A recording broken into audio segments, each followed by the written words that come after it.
मैं अपने कपड़ों को अलमारी में ठीक से रख रही थी कि तभी मेरी एक सहेली मेरे पास आई और बोली, रेखा सुनो, तुम्हें अनाथालय की मालकिन बुला रही है। जाओ, जाकर उनकी बात सुनकर आ जाओ। मेरी सहेली मुझे ये कहकर वहां से चली गई।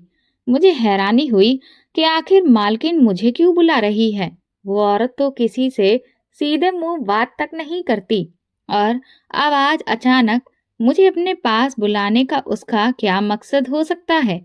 जरूर वो किसी बात या कमी को ढूंढ कर मुझे डांटने के लिए ही बुला रही होगी। अपने दिल ही दिल में ये सोचती हुई मैं अनाथालय की मालकिन के कमरे की तरफ बढ़ने लगी। मैंने दरवाजा खटखटाया तो उसने मुझे अंदर आने के लिए कहा। आज उसका चेहरा रोजाना के मुकाबले बहुत ज्यादा खिला हुआ लग रहा था। ऐसा लग रहा था कि आज जैसे वो बहुत खुश मिजाज मूड में है। ये देखकर मुझे हैरानी तो हुई थी, क्योंकि उसका मूड अक्सर बहुत खराब रहता था। वो औरत तो हर वक्त दूसरों पर बस चिल्लाती रहती थी। इसके अलावा उसके पास और कोई काम नहीं था। उसका सबसे पसंदीदा शौक तो लोगों को परेशान करना और उन्हें नीचा दिखाना था।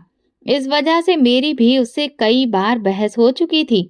मैं अंदर गई तो उसने मुझसे कहा, अरे रेखा, देखो तुमसे कोई मिलने आया है। मैंने सामने की तरफ देखा तो वहां सोफे पर एक नौजवान बैठा हुआ था और उसके साथ एक औरत भी मौजूद थी। मैंने हैरानी से उन्हें देखते हुए सोचने लगी, ये कौन लोग हैं, क्योंकि मैं तो इन्हें जानती भी नहीं थी और इतने सालों में इस अनाथालय में मुझे कोई मिलने भी नहीं आया। मैंने धीरे से उन्हें नमस्ते किया। फिर मालकिन ने मेरा उनसे परिचय करवाया और कहा, ये रेखा है। जब ये 1 महीने की थी तब इसका बाप इसे यहाँ छोड़कर चला गया था। इसके बाद से हम इसे अनाथालय में ही पाल पोस रहे हैं। मुझे मालकिन की बातें समझ में नहीं आ रही थी। फिर वो लोग मुझसे छोटे छोटे सवाल करने लगे, जैसे कि मैं अपनी पढ़ाई लिखाई कितनी की है, इस अनाथालय में मुझे अब कितने साल हो गए हैं, मेरी उम्र क्या है, वगैरह वगैरह। ये सब मुझे बहुत अजीब लग रहा था, लेकिन मैंने मालकिन के डर के कारण चुपचाप उनके सारे सवालों के जवाब देती जा रही थी। मालकिन ने मुझसे कहा, ये लोग खास तौर पर तुमसे ही मिलने के लिए यहाँ आए हैं। दरअसल ये एक अच्छे रिश्ते की तलाश में हैं, तो इन्हें लगा कि क्यों ना अनाथालय में आकर किसी लड़की को ढूंढा जाए जिसे बाहर की दुनिया के बारे में बहुत ज्यादा पता ना हो, क्योंकि अनाथालय ही एक ऐसी जगह है जहाँ पर लड़कियां ज्यादा बाहर नहीं जाती और ना ही वो आजकल की लड़कियों की तरह तेज तर्रार भी होती हैं। मालकिन की बात सुनकर मुझे हंसी तो बहुत जोर से आई थी, लेकिन मैंने जैसे तैसे कंट्रोल कर लिया, क्योंकि उनकी ये बात बहुत ही अजीब थी। कहना था कि लड़कियों को बाहर का कुछ भी पता नहीं होता है, जबकि असल में तो उन्हें लोगों के बारे में सबसे ज्यादा पता होता है। हम लोगों ने जिंदगी को एक अलग ही नजरिए से देखा होता है और उसे जिया भी होता है। इसीलिए हम बहुत जल्दी ही लोगों की हकीकत जान लेते हैं। मुझे तो लगता था कि कोई भी हमारा हमदर्द नहीं हो सकता और ना ही हमें किसी से कोई उम्मीद रखनी चाहिए। इस सब के पीछे सबसे बड़ी वजह ये थी कि मेरे सगे बाप ने मुझे बहुत ही छोटी सी उम्र में अनाथालय में छोड़ दिया था, जबकि मैं सिर्फ 1 महीने की थी। अगर वो चाहते तो मुझे अपने पास भी रख सकते थे, लेकिन उन्होंने मुझे बोझ समझा और यहाँ छोड़ गए। मैं अपने बाप के जिंदा होते हुए भी अनाथ हो गई थी और यहीं पर पली बड़ी थी। बचपन से लेकर अब तक मैं मालकिन की बहुत मार खा चुकी थी और उसकी न जाने कितनी ही ताने भरी बातें सुन चुकी थी। वो हम सबको यहाँ पर गुलामों से भी बुरा तरीके से रखती थी और हमारे साथ बहुत बुरा सुलूक करती थी। अनाथालय में मेरी किसी भी लड़की से कुछ खास नहीं बनती थी, सिवाय एक लड़की मीरा के, जो मेरी बहुत अच्छी दोस्त थी। मैं हमेशा उसके साथ रहती और उसके साथ ही खाना वगैरह खाती। अनाथालय में खाने के नाम पर सिर्फ मजाक ही होता था। यहाँ जब भी खाना आता तो वो ऐसा नहीं होता था कि उसे कोई इंसान खा सके। ऐसा लगता था जैसे किसी जेल के कैदियों के लिए खाना आया है। दरअसल जो भी फंड आते थे उनमें से आधे से ज्यादा फंड तो वो मालकिन अपने पास ही रख लेती थी और बाकी पैसे हम पर खर्च करती थी। अनाथालय की सफाई भी हम लोग मिलकर करते थे और पढ़ाई के नाम पर भी मालकिन ने हमारे साथ मजाक किया था। उसने एक ऐसे टीचर को हमें पढ़ाने के लिए बुलवाया था जिसे कोई भी अनुभव नहीं था और जो हमें पढ़ाने में कोई खास दिलचस्पी भी नहीं लेती थी। हालांकि उसे पैसे अलग से मिलते थे। वो तो एक चोर थी। उसे कहना ये बिल्कुल ठीक ही था। जो पैसे हमारी भलाई और सुधार में लगाए जाने चाहिए थे वो सारे पैसे अपने पास रखती थी और खुद ऐसो आराम की जिंदगी जी रही थी। अनाथालय की मालकिन बहुत मोटी थी और मुझे बहुत बुरी लगती थी। वैसे भी यहाँ पर कोई भी ऐसी लड़की नहीं थी जिसे अनाथालय की मालकिन पसंद हो। सारी लड़कियां हर वक्त उसके बारे में बुरी बातें ही करती रहती थी क्योंकि उसने हर एक लड़की के साथ इतना बुरा सुलूक किया था कि किसी के दिल में भी उसके लिए अच्छी जगह नहीं बन पाई थी। बस जहां से उसे पैसे आते नजर आते थे वहीं वो अपने अंदर नरमी भरकर आ जाती थी। अभी वो औरत और लड़के के सामने बैठी बहुत खुश मिजाज लहजे में बात कर रही थी। मैं जानती थी कि उसने बहुत मोटी रकम इन लोगों से ली होगी। वो मुझसे कह रही थी, मैंने अनाथालय की बहुत सी लड़कियों की तस्वीरें इन्हें दी थी और उनमें से तुम ही इन्हें पसंद आई हो और अब ये तुमसे शादी करना चाहते हैं। साथ ही वो मुझे इशारे से कह रही थी, तमीज से बैठो और कायदे से पेश आओ, इस रिश्ते से मना मत करना। मैं जानती थी कि अनाथालय की मालकिन एक तरह से मेरा सौदा कर रही थी, मगर वो औरत और उसके साथ आया हुआ लड़का मुझे बहुत सुलझे हुए लोग लग रहे थे। एक पल में मैंने हिसाब लगाया कि अगर मेरी शादी इस लड़के से हो जाती है तो मेरी जान इस अनाथालय और उसकी मालकिन से हमेशा के लिए छूट जाएगी और मैं अपनी जिंदगी में आगे बढ़ जाऊंगी। और अगर मैं यहाँ पर रही तो फिर मैं कभी भी आगे नहीं बढ़ पाऊंगी और ना ही मैं यहाँ से निकल सकती हूँ। आज किस्मत मुझे एक खूबसूरत मौका दे रही थी तो फिर मुझे उसका फायदा उठाना चाहिए। यही सोचकर मैंने एक मुस्कान अपने चेहरे पर सजाई और अनाथालय की मालकिन को उसके ही अंदाज में जवाब दिया, ठीक है, जैसा आपको सही लगे। मेरी इतनी आज्ञाकारिता देखकर वो हैरान रह गई थी। यकीन तो उसे भी नहीं आ रहा था, लेकिन फिर भी उसने उन लोगों के सामने कहा कि हम कुछ दिनों में तुम्हें जवाब दे देंगे। जब वो लोग वहां से चले गए तो अनाथालय की मालकिन मुझसे कहने लगी, तुम इतनी टेढ़ी लड़की हो ये तो मैं बहुत अच्छे से जानती हूँ, फिर तुम इतनी आसानी से मान कैसे गई? मैंने उससे कहा, तुमसे बहस करने का कोई फायदा नहीं है, इसीलिए मैंने हाँ कर दी। तुमने उनसे जितने पैसे लिए हैं तुम बस उनसे ही मतलब रखो, ना कि तुम मेरे पीछे पड़ जाओ। मेरी बात सुनकर उसका मुंह बन गया क्योंकि वो तो असल में ये चाहती थी कि ये बात किसी को भी पता ना चले, मगर मैं उसकी रग रग से वाकिफ थी।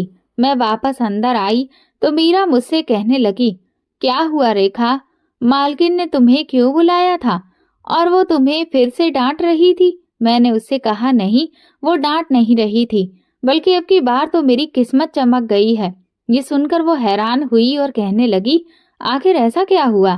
फिर मैंने उसे वहां जो कुछ भी हुआ था वो सारा हाल कह सुनाया और बोली, मैंने उन लोगों को हाँ कर दी है, अब मैं यहाँ से जाना चाहती हूँ। एक अच्छी जिंदगी की तलाश में मैं अपने आप को साबित करना चाहती हूँ और एक अपनी अलग पहचान बनाना चाहती हूँ। क्या ये कुछ गलत है? मीरा कहने लगी, नहीं, मगर तुम मुझे छोड़कर चली जाओगी और तुम्हारे बिना मैं कैसे रहूंगी? तुमने मुझसे अकेले में बातचीत किए बिना ये फैसला क्यों लिया? तुम्हें थोड़ा तो सोचना चाहिए था। मैंने उससे कहा, मुझे नहीं पता मैंने गलत फैसला किया है या सही, और ये भी नहीं जानती कि इस फैसले के असर मुझ पर क्या होंगे, लेकिन मैं इस मौके को बिल्कुल भी अपने हाथ से जाने नहीं दे सकती थी। और तुम बिल्कुल परेशान मत हो, मैं जल्द से जल्द तुम्हारे लिए भी यहाँ से बाहर निकलने का कोई इंतजाम करूंगी। तुम देखना, एक दिन मैं इस अनाथालय की मालकिन से हर एक जुल्म का बदला लेकर रहूंगी। पूरी रात मैं अपनी आंखों में सपने सजाती रही। वहां रहने वाली सारी लड़कियों को इस बात की खबर हो चुकी थी कि अब मैं इस अनाथालय में नहीं रहूंगी और जल्द ही मैं यहाँ से विदा होकर एक बहुत बड़े घर में चली जाऊंगी। सब तरफ मेरी ही चर्चा हो रही थी और इस बात से सब लोग जल भी रहे थे। पर कुछ लोग पंचायत करने की वजह से कई जगह गुट बनाकर जमा भी हो चुके थे, क्योंकि उन्हें चटकादेदार कहानी चाहिए थी। मगर मैं उन सबको नजरअंदाज कर दिया और ये सोचने लगी कि यहाँ से निकलकर सबसे पहले मैं क्या काम करूंगी। मैं बहुत आगे बढ़ना चाहती थी, मगर अपने बाप से मैं कभी भी मिलना नहीं चाहती थी। मुझे अपने बाप से नफरत हो गई थी। मेरे लिए तो मेरा बाप सालों पहले ही मर चुका था और अगर वो कभी भी मुड़कर मेरे पास वापस आता तो भी मैं उसे पहचानने से इनकार कर देती। वैसे भी मुझे तो अपनी शक्ल भी याद नहीं थी। एक माँ के बच्चे को आखिर क्या पता होता है कि कौन आपका क्या लगता है। इसीलिए इस दुनिया में लोगों की भीड़ में अगर वो मुझे कहीं दिख भी जाते तो मैं ना तो उन्हें पहचान पाती और ना ही वो मुझे पहचान पाते। इसलिए मैं आराम से इस शहर में रह सकती थी। मुझे नहीं पता था कि मेरे पिता कहाँ रहते हैं और क्या करते हैं, और ना ही मैं ये सब जानने में कोई रुचि रखती थी। मगर मीरा ने मुझसे कहा था, जब तुम यहाँ से जाओ तो सबसे पहले अपने पिता से मिलने जाना। हो सकता है कि वो तुम्हें याद करते हो। मेरी सोच मीरा के जैसी बिल्कुल नहीं थी। वो बहुत ही नरम दिल लड़की थी। वो हमेशा दूसरों को एक नया मौका देने पर यकीन रखती थी, लेकिन मैं ऐसी तो बिल्कुल नहीं थी। फिर भी हम दोनों के बीच बहुत गहरी दोस्ती थी। हमारी दोस्ती की शुरुआत भी बहुत ही अलग तरीके से हुई थी। मुझे आज भी वो दिन याद है जब मैं 7 साल की थी और पहली बार मीरा यहाँ पर आई थी। वो उस वक्त बहुत ज्यादा डरी हुई थी और मालकिन का रवैया उसे बहुत ज्यादा भयभीत कर रहा था। उसके माँ बाप की मौत एक हादसे में हो गई थी और उसके सगे चाचा ने उसके पिता की जायदाद पर कब्जा करके उसे अनाथालय में छोड़ दिया था। वो लावारिस यहाँ पर मिली थी। मालकिन ने उसे अंदर ले आई। सभी लड़कियां उसे अजीब नजरों से घूर रही थी और वो लगातार रोए जा रही थी। फिर वो एक कोने में जाकर बैठ गई। मालकिन ने गुस्से में कहा, अपना ये रोना धोना बंद कर। अब तुझे यहाँ पर कोई भी लेने नहीं आएगा। अब तुझे यहीं रहना है। मुझे मालकिन की बात सुनकर बहुत गुस्सा आया कि वो एक बच्ची पर ऐसे कैसे चिल्ला रही है। इसीलिए मालकिन के जाने के तुरंत बाद मैं उठकर मीरा की तरफ आई और धीरे से उसके हाथों को थामा। उसकी आंखों में देखा जहां से मोटे मोटे आंसू टपक रहे थे। फिर मैंने उसकी आंखें साफ की और उसे कहने लगी, देखो, अब तुम इस पूरी दुनिया में अकेली हो। तुम्हारा कोई रिश्तेदार नहीं है, लेकिन मैं आज से तुम्हारी दोस्त हूँ और मैं हमेशा तुम्हारा ख्याल रखूंगी और तुम्हारा साथ दूंगी। तुम्हें डरने की कोई जरूरत नहीं है। तुम लोगों पर भरोसा मत करना और ना ही उनसे कोई उम्मीद लगाना, क्योंकि इस सब का कोई फायदा नहीं होता। उस दिन के बाद से मेरी और मीरा की ऐसी दोस्ती हुई जो आज तक नहीं टूट पाई। वक्त के साथ साथ उसने भी यहाँ पर रहना सीख लिया था और अब तो बहुत साल गुजर गए थे। मैंने मीरा के अलावा अनाथालय में किसी और लड़की से कभी दोस्ती नहीं की। मेरी इकलौती दोस्त सिर्फ मीरा ही थी और वो मेरे लिए बहुत ज्यादा अहमियत रखती थी।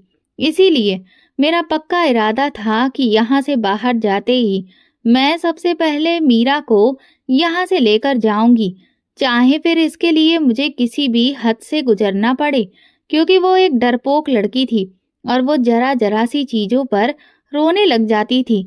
अब भी जब उसने ये सुना कि मैं यहाँ से जाने वाली हूँ और मैंने यहाँ से जाने का फैसला कर लिया है, तो वो ये सुनकर भी रोने लग गई थी। हालांकि वो मेरे ऊपर इस बात को जाहिर नहीं कर रही थी, क्योंकि वो नहीं चाहती थी कि मैं उसकी वजह से यहाँ पर रुक जाऊं और अपने सपनों को अधूरा छोड़ दूं, क्योंकि हमारी दोस्ती थी ही ऐसी। हम एक दूसरे के लिए सब कुछ छोड़ देने पर तैयार हो जाते थे। मगर अब वो अपने आंसू मुझसे छुपा रही थी। मैंने उससे कहा, तुम्हें ये सब करने की जरूरत नहीं है। मैं यहाँ से बाहर तुम्हारे और अपने, हम दोनों के लिए ही जा रही हूँ। तुम रो मत, सिर्फ मेरा इंतजार करना। वो बार बार मुझसे इस बात का जिक्र करती थी कि कहीं वो लोग तुम्हारे साथ कुछ गलत ना कर दें। न जाने किन लोगों को मालकिन ढूंढ कर लाई है। हो सकता है कि वो तुम्हारे लिए गलत फैसला कर रही हो, इसीलिए तुम एक बार फिर से इस बारे में सोच लो।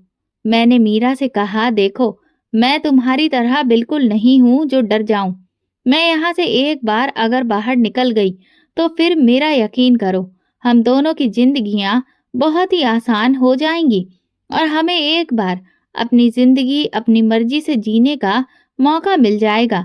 हम इस जंगल से हमेशा के लिए आजाद हो जाएंगे। फिर मैं उसे अगले कई दिनों तक इस बारे में समझाती रही।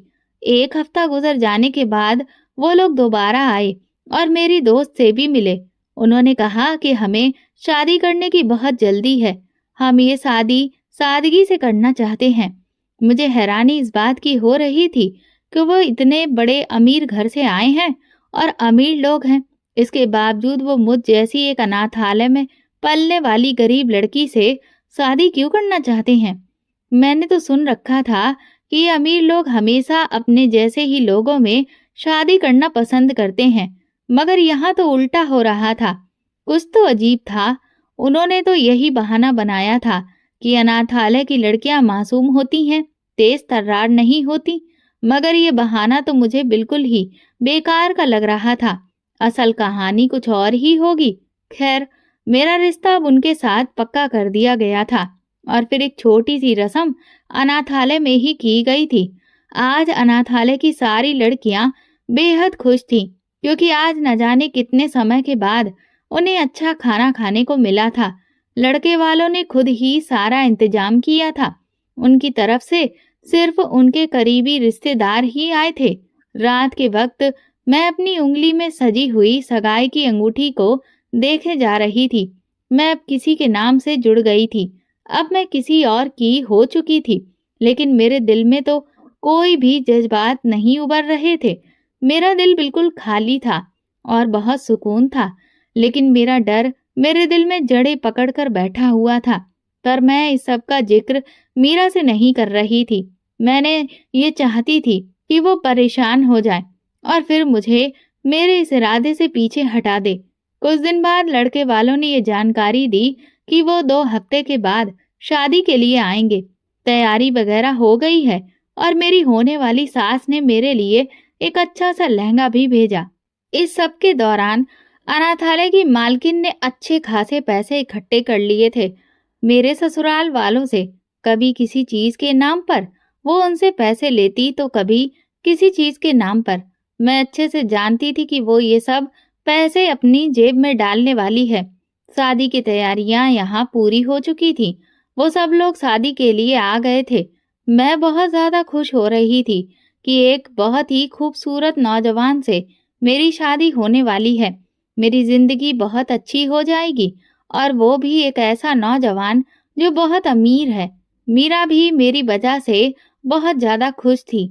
अब हम लोग एक उम्मीद बढ़ा रहे थे कि यहाँ से निकलने का कोई ना कोई तो रास्ता हमें मिल ही जाएगा। मुझे दुल्हन की तरह सजाया गया। पहली बार जिंदगी में मैंने इतने सारे जेवर पहने थे और इतना तैयार हुई थी।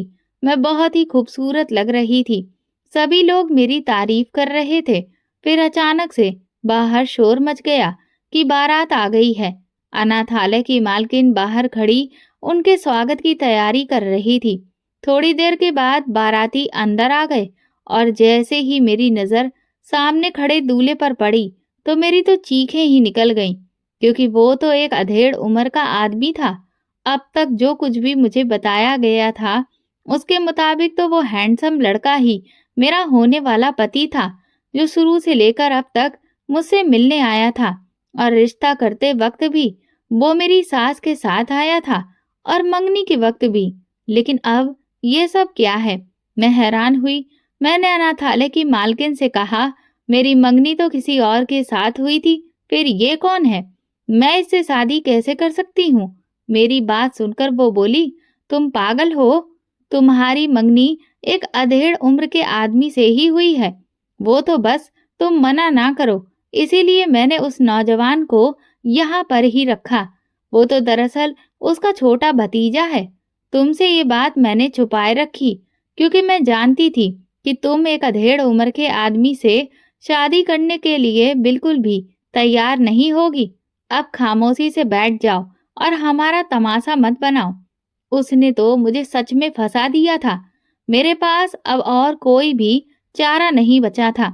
बारात दरवाजे पर खड़ी थी और उसे वापस भिजवाने का तो सवाल ही पैदा नहीं होता था। मीरा ने मुझे तसल्ली दी और कहा, तुम बिल्कुल भी फिक्र मत करो।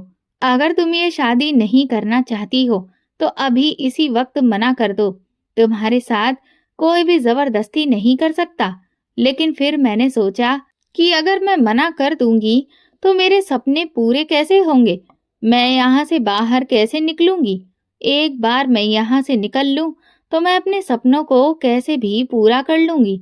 यही सोचकर मैंने शादी के लिए हाँ कर दी। शादी हो जाने के बाद मेरे जज्बात बिल्कुल ही अलग हो गए थे। मुझे बहुत गुस्सा आ रहा था। ऐसा लग रहा था जैसे मेरे सारे सपने छीन लिए गए हों।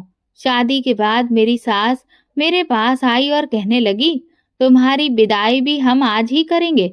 हालांकि इससे पहले ये बात की ही नहीं गई थी कि विदाई शादी वाले दिन ही की जाएगी। बहरहाल अब मैं कुछ भी बोलती, कुछ भी करती तो इसका कोई भी फायदा नहीं होने वाला था। ये बात तो मुझे समझ में आ गई थी। मेरी भी बहुत ज्यादा परेशानी हो रही थी, क्योंकि ये सब लोग बहुत ही अजीब तरह से बर्ताव कर रहे थे। ऐसा लग रहा था जैसे ये सब के सब झूठ बोलने में बहुत ही माहिर हैं, और ये जो झूठ बोला गया था ये कोई छोटा नहीं था।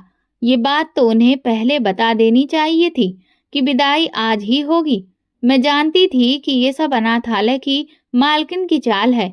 उसे तो बस पैसे चाहिए थे जो उसे मिल गए थे। मेरी जिंदगी बर्बाद हो या ना हो, इस बात से उसको कोई भी लेना देना नहीं था। ना चाहते हुए भी मुझे विदा होकर उन लोगों के साथ जाना पड़ा था। रास्ते भर वो लोग अजीब तरह से छुप छुप कर बातें कर रहे थे। उनकी बातें मुझे ठीक से सुनाई नहीं दे रही थी, लेकिन ऐसा लगता था कि जैसे कोई ऐसी चीज है जिससे मैं अनजान हूँ और मुझे इस बारे में कुछ भी पता नहीं है। रास्ते में मुझे इस बात का एहसास हुआ कि जिसे मैं अपनी सास समझ रही हूँ वो दरअसल एक नौजवान की माँ है। कितना अजीब हो रहा था ना। अब ना जाने आगे जाकर किन किन रहस्यों से पर्दे उठने वाले थे। मैं अपने आप को अपने आने वाले वक्त के लिए तैयार कर रही थी। मैं इतनी बड़ी गाड़ी में आज पहली बार बैठी थी। इसमें तो कोई शक नहीं था कि ये लोग बहुत ही ज्यादा पैसे वाले थे। एक पल के लिए तो मैंने सोचा कि क्या पता ये सब जो मैं देख रही हूँ ये भी सब धोखा हो। ये लोग खुद को अमीर दिखाकर मुझे धोखे से अपने साथ ले जा रहे हूँ। मगर फिर मैंने खुद को तसल्ली दी कि ऐसा नहीं है। उनके भाव भाषा से ही लग रहा था कि ये लोग बहुत ज्यादा पैसे वाले हैं।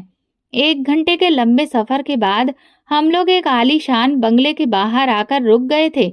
इतनी बड़ी कोठी, इतना आलीशान बंगला मैंने अपनी जिंदगी में कभी नहीं देखा था। मेरा दिल तो खुशी से भर गया था कि अब इस बंगले पर मैं राज करूंगी। कुछ देर पहले होने वाले सारे वाकये को मैं भूल गई थी और बिल्कुल ही मगन होकर इस बंगले को देखने लगी थी। लेकिन फिर तभी किसी औरत की आवाज मुझे वापस हकीकत की दुनिया में खींच लाई। उनके साथ मैं इस बंगले के अंदर आ गई थी। वो बंगला बाहर से जितना आलीशान था, अंदर से वो उससे भी कई ज्यादा खूबसूरत था। मैं तो हैरानगी से इधर उधर देखे जा रही थी।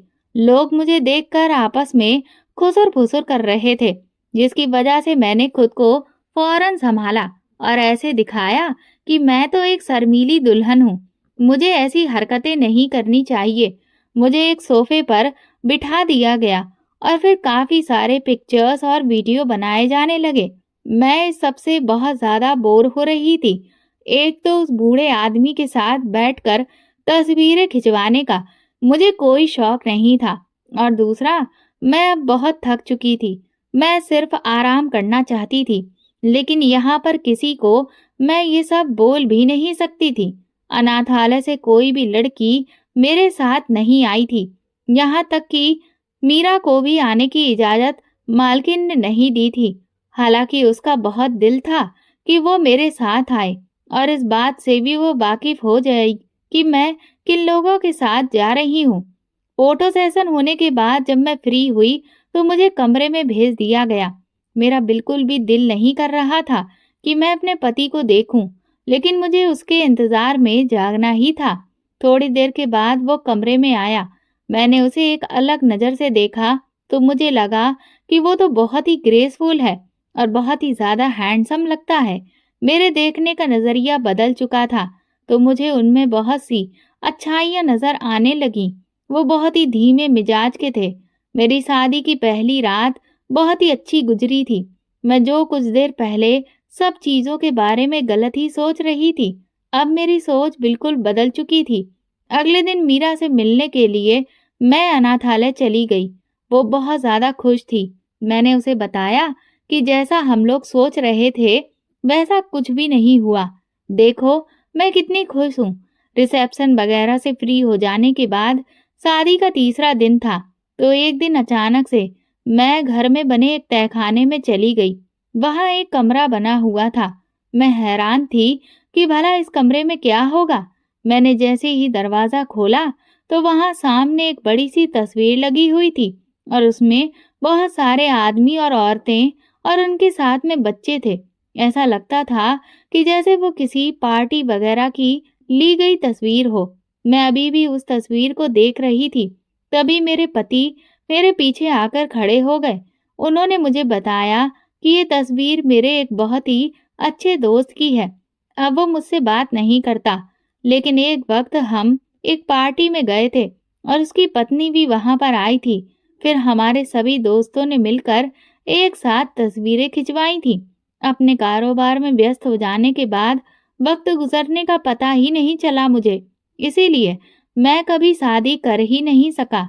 अब जबकि मैंने शादी की है, तो मैं खुश हूँ कि मुझे इतनी प्यारी बीवी मिली है। मैं उनकी ये बात सुनकर मुस्कुराहट के साथ खिल उठी। मेरे दिन यूं ही खूबसूरती से गुजर रहे थे कि एक दिन उन्होंने मुझसे कहा कि मुझे तुमसे एक बहुत ही जरूरी बात करनी है।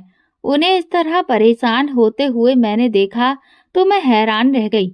मैंने कहा, आखिर ऐसी क्या बात हो गई जो आप इतना परेशान लग रहे हैं? क्या कोई बहुत बड़ी परेशानी आ गई है? उन्होंने फिर मुझे धीरे धीरे बताना शुरू किया कि तुम्हारे पिता तुम्हें ढूंढते हुए हमारे घर पर आए हैं। ये सुनकर तो मैं जैसे दंग रह गई। मैंने कभी सोचा भी नहीं था कि मेरे पिता मुझे ढूंढते हुए आएंगे। उन्होंने मुझे बताया कि वो अनाथालय गए थे और फिर वहीं से उन्हें पता चला कि तुम्हारी शादी हो गई है।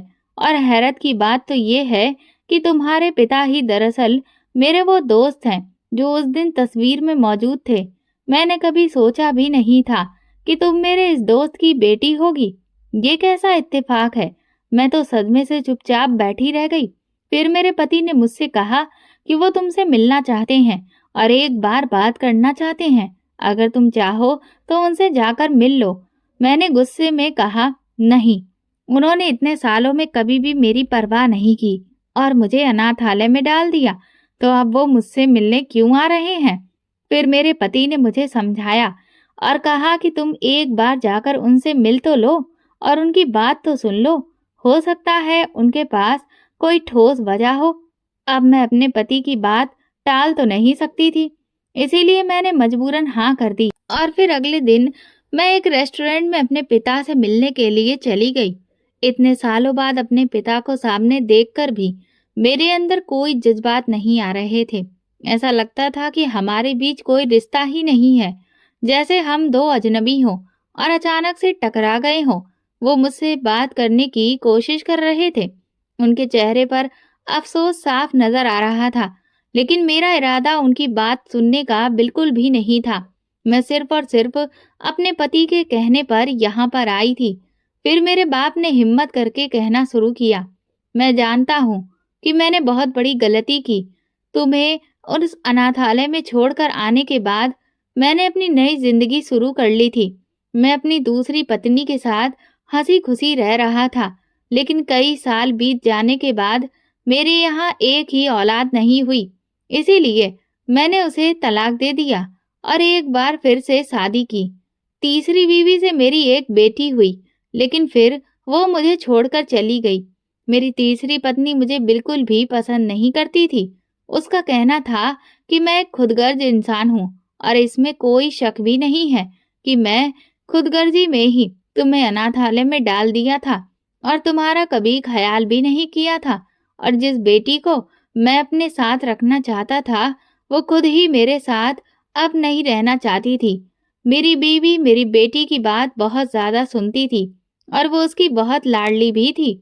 इसीलिए जब उसने कहा कि मुझे यहाँ पापा के साथ नहीं रहना, तो वो उसे अपने साथ लेकर अपने मायके चली गई। न जाने कितने साल हो गए हैं, मैंने अपनी बेटी को देखा भी नहीं है। मेरी बीवी ने मुझे तलाक भी दे दिया है और अब मैं इस भरी दुनिया में बिल्कुल अकेला हूँ। कहने को तो मेरी 2 बेटियां हैं, लेकिन एक को मैंने खुद छोड़ दिया और दूसरी मुझे अपनी मर्जी से छोड़कर चली गई। मुझ जैसा बदनसीब इंसान कोई भी नहीं होगा। जब मुझे पता चला कि तुम मेरे दोस्त की पत्नी बन गई हो, तो ये सुनकर मुझे बहुत हैरत हुई थी। दरअसल मैं तुम्हें ढूंढता हुआ अनाथालय चला गया था।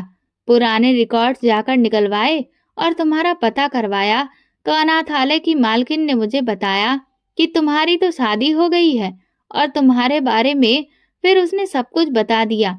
तुम्हारा पता भी दिया। तुम्हें ढूंढते ढूंढते यहाँ आया तो पता चला कि ये तो मेरे अपने ही दोस्त का घर है।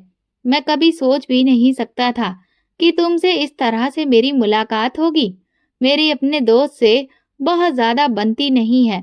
बस वो मेरे पुराने मोहल्ले का दोस्त था।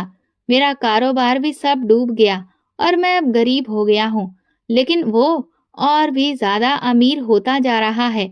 मुझे उससे नफरत है। तुम मुझसे अब तलाक ले लो। अपने पिता की ये बात सुनकर मैंने हैरानी से सर उठाकर उनकी तरफ देखा। वो एक बार फिर से मेरी जिंदगी अपनी खुदगर्जी और नफरत की वजह से बर्बाद करने पर तुले हुए थे। मैंने उनसे कहा, अब आप दोबारा कभी भी ऐसा नहीं कर सकते। मुझे अपने पति से बहुत प्यार है। बेशक शुरुआत में मुझे उनसे प्यार नहीं था, लेकिन अब वो मुझे बहुत ही प्यारे हैं। अब आप मेरी जिंदगी से निकल जाइए और मेरी जिंदगी को खराब करने के लिए दोबारा मेरी जिंदगी में कभी मत आना। जो कुछ आपने गुजरे सालों में मेरे साथ किया, वही बहुत है। ये तो भला हुआ कि मैं आपके साथ पली बड़ी नहीं हूँ। मैं हमेशा सोचती थी कि काश मैं आपके साथ रहती, लेकिन अब मैं भगवान का शुक्रिया अदा करती हूँ, वरना आपकी इस खुदगर्जी की वजह से मैं खुद भी खुदगर्ज बन जाती और न जाने मुझे क्या क्या सहना पड़ता। अब दोबारा मेरे पति से कभी भी मिलने की कोशिश मत करना। आज अगर मैं आपके सामने बैठी हूँ, तो इसकी वजह सिर्फ मेरे पति ही हैं। उनकी बात का मान रखने के लिए ही मैं यहाँ आई हूँ, वरना आपसे मिलने का मुझे कोई शौक नहीं है। अब आपसे मेरा किसी भी तरह का कोई लेना देना नहीं है। ये कहकर मैं वहां से उठकर वापस आ गई। मेरे पिता पीछे से मुझे आवाज देते रहे। मैंने उनके चेहरे पर लालच की चमक देख ली थी। मुझे समझ में आ गया था कि मेरे पति की दौलत की वजह से वो मुझसे मिलना चाह रहे थे, जबकि वो इस बात को काफी पहले से जानते थे कि मैं शादी करके उनके ही दोस्त के घर में रह रही हूँ। वो अब मिलने के लिए आ रहे थे। उनकी सारी चालें मुझे अब अच्छे से समझ में आ रही थी। उस दिन मैंने सारा किस्सा वहीं पर खत्म किया और भागती हुई अपने घर वापस चली आई। मेरे पति ने मुझसे पूछा कि क्या बात हुई है। मैंने उन्हें सारी बात बता दी और कहा कि अब आप मुझे कभी भी इस बारे में कुछ नहीं कहेंगे कि मैं उनसे मिलूं या बातचीत करूं। हाँ, वो मेरे पिता हैं, इस नाते मैं थोड़ी बहुत उनकी मदद कर सकती हूँ, लेकिन इससे ज्यादा वो मुझसे कोई भी उम्मीद ना रखें। मेरे पति कहने लगे कि उसने हमेशा मुझे गलत समझा है। मैं उसकी मदद करने की कोशिश करता था। दरअसल उसने गलत इंसान पर भरोसा करके अपना कारोबार उसके हाथों में सौंप दिया था और इसी वजह से उसे नुकसान उठाना पड़ा। वो सिर्फ अपना वक्त बर्बाद करता रहता था और मैं दिन रात मेहनत करके अपना कारोबार खड़ा करता रहा। उसके बाद से वो मुझसे बात नहीं करता। खैर, तुम परेशान मत हो। अगर तुम चाहो तो मैं उसकी मदद कर दूंगा। मैंने अपने पति की तरफ प्यार भरी निगाहों से देखते हुए कहा, वो कितना अच्छा इंसान था। आज मुझे समझ आ रहा था कि एक अच्छा इंसान होने के लिए हैंडसम होना ज़रूरी नहीं है। अच्छाई तो किसी भी इंसान में हो सकती है। मैंने भगवान का बहुत-बहुत शुक्रिया अदा कर रही थी कि मेरी ज़िंदगी में मेरा पति मेरे लिए किसी वरदान से कम नहीं था। मेरा इरादा था कि अब मैं मीरा को भी अनाथालय से ले आऊं। कुछ दिन बाद मैं अपने पति के साथ अनाथालय गई। मीरा मुझे देखकर बहुत हैरान हुई और कहा, तुम इतने टाइम के बाद आई हो? मैंने उससे कहा, तुम कुछ काम निपटा लो, फिर चलो, मैं तुम्हें लेने के लिए आई हूँ। मैंने मालकिन से बात कर ली है। वैसे भी वो औरत पैसों की भूखी है। उसने तुम्हें हमारे साथ जाने की इजाजत सिर्फ और सिर्फ इस शर्त पर दी है कि हम उसे ढेर सारे पैसे दें, और हमने उसे पैसे दे दिए हैं। अब चलो, तुम अपना सामान पैक करो। मेरे साथ मेरे घर पर चलकर तुम रहोगी। फिर मैं उसे अपने साथ लेकर अपने घर आ गई। यहाँ आकर वो बहुत खुश थी। मेरा इरादा था कि कुछ समय के बाद मैं मीरा की भी एक अच्छी जगह पर शादी करवा दूंगी। मेरे पति वैसे भी अक्सर विदेश की ट्रिप पर जाते रहते थे। ऐसे में मीरा मेरे साथ घर पर रहती है तो हम दोनों के लिए ये काफी अच्छा रहता है। हम एक साथ वक्त बिताते और एक साथ बातें किया करते हैं। अब हम गुजरे दिनों को याद करते हैं और आने वाले दिनों की प्लानिंग करते हैं, और अब ये हमारी जिंदगी है। दोस्तों, अगर आपको हमारी कहानी पसंद आई है तो कमेंट करके ज़रूर बताएं और वीडियो को लाइक करके ज़्यादा से ज़्यादा शेयर करें। चैनल पर नए हैं तो सब्सक्राइब करें, और हाँ, नोटिफिकेशन बेल को ज़रूर दबाएं ताकि अगली अपडेट सबसे पहले आपको मिले। धन्यवाद।